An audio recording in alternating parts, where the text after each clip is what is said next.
Il y a une règle d'or que beaucoup de créateurs de contenu ignorent. Souvent, c'est parce qu'ils n'ont pas étudié en graphisme et ils sont autodidactes. C'est la règle là, de dégagement tout le tour d'un logo. En fait, cette règle-là est très utile et très importante. Le dégagement autour d'un logo, c'est ce qui va permettre de bien voir le logo. C'est ce qui va permettre de le distinguer parmi 1 million d'autres choses. J'ai ici 3 logos. Donc, vous pouvez voir là à l'écran, il y a Apple Store, il y a la CEPAC et il y a jonathanlheureux.com. J'ai pris ces 3 logos-là parce que, bon, j'ai trouvé le guide de normes de la CEPAC sur Internet. Et puis, j'ai dit, je vais aller chercher un gros nom comme Apple Store, puis je vais mettre mon logo à moi, tant qu'à être là. Quand on regarde les 3 logos ensemble, disposés comme ça, on les voit très bien. Pourquoi? C'est que j'ai fait une zone de dégagement tout le tour, des logos. Dans ce cas-ci, j'ai pris la zone de dégagement de la CEPAC. Vous pouvez voir là, dans le A, je vais zoomer. Dans le A, il y a un carré. Donc ce carré-là, c'est la zone de dégagement. Dans le cas de la CEPAC, c'est 3 carrés. Donc il y a 3 carrés à droite, 3 carrés à gauche.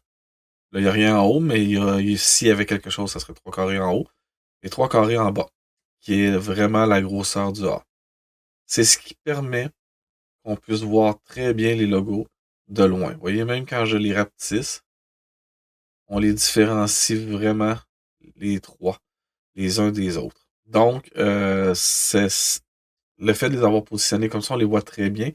Je vais vous montrer aussi qu'est-ce que ça donnerait. Pourquoi faut pas les coller tous ensemble. Pourquoi on a des problèmes de lecture après, là, vous allez très bien comprendre quand vous allez voir. Donc, vous voyez ici, il y a les 3 logos. Il y a Apple Store, CEPAC et Happy. Jonathan Lheureux, comme je viens de vous montrer au départ. Je vais les déplacer. Je vais déplacer comme ça. Je vais déplacer celui-là là.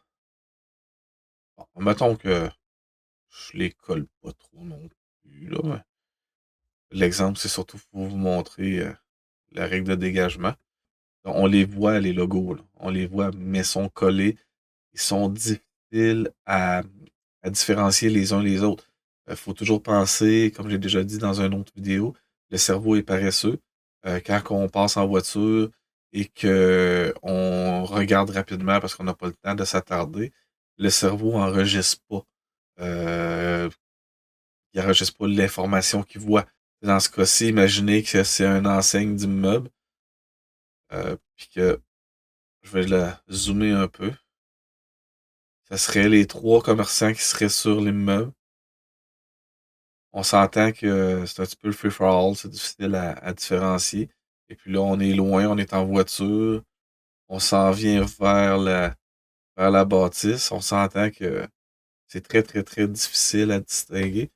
On est rentré dans les marges là, de protection du logo de la CEPAC.